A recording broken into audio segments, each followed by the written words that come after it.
और दिल को गहराइयों तक छू जाने वाली।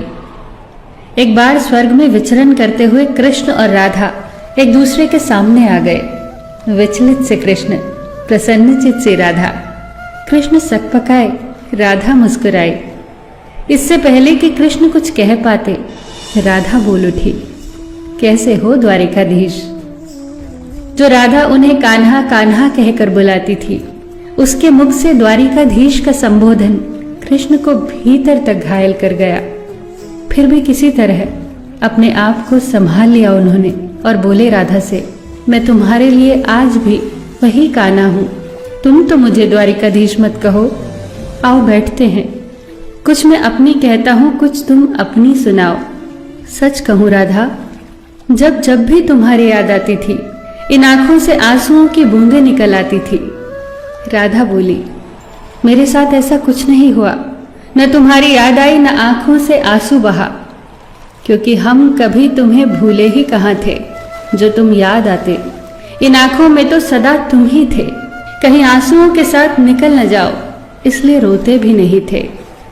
कान्हा, प्रेम से अलग होने पर तुमने क्या खोया, इसका एक आईना दिखाऊं तुम्हें। कुछ कड़वे सच प्रश्न सुन पाओ तो सुनाऊं। कभी सोचा है इस तरक्की में तुम कितने पिछड़ गए। यमुना के मीठे पानी से जिंदगी की शुरुआत की और समुद्र के खारे पानी तक पहुंच गए।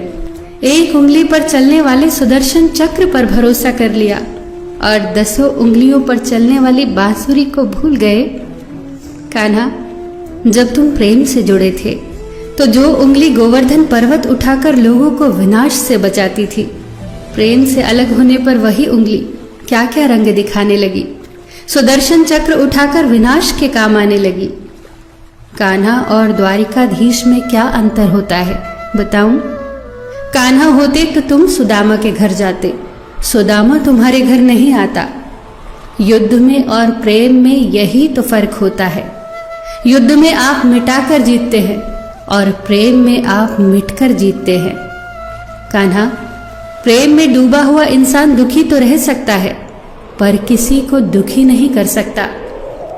आप तो कई कलाओं के स्वामी हो, स्वप्न दूरदृष्टा हो, गीता जैसे ग्रंथ के दाता हो, पर आपने ये क्या निर्णय लिया?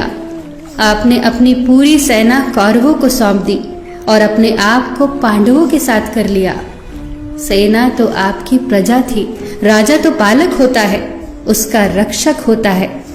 आप जैसे महाज्ञानी उस रथ को चला रहे थे जिस पर बैठा अर्जुन आपकी प्रजा को ही मार रहा था। अपनी प्रजा को मरते देख आप में करुणा नहीं जगी, क्योंकि आप प्रेम से शून्य हो चुके थे। आज भी धरती पर जाकर देखो, आपकी द्वारिकाधीश वाली छवि को ढूंढते रह जाओगे।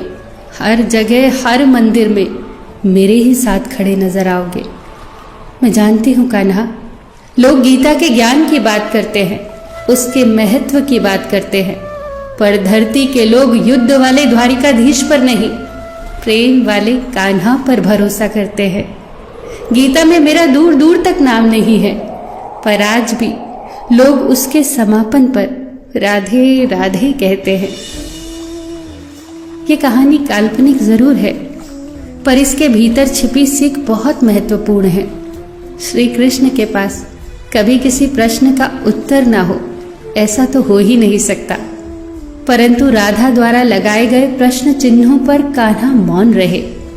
यही तो है प्रेम में समर्पण का भाव।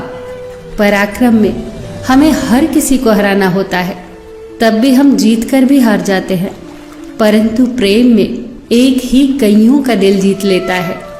सही कहा है कि छोटी सी उंगली पर पूरा गोवर्धन पर्वत उठाने वाले भगवान श्री कृष्ण छोटी सी बांसुरी को दोनों हाथों से पकड़ते थे। फिर मिलेंगे दोस्तों अगली कहानी के साथ। तब तक के लिए अपना ख्याल रखना और हमेशा मुस्कुराते रहना।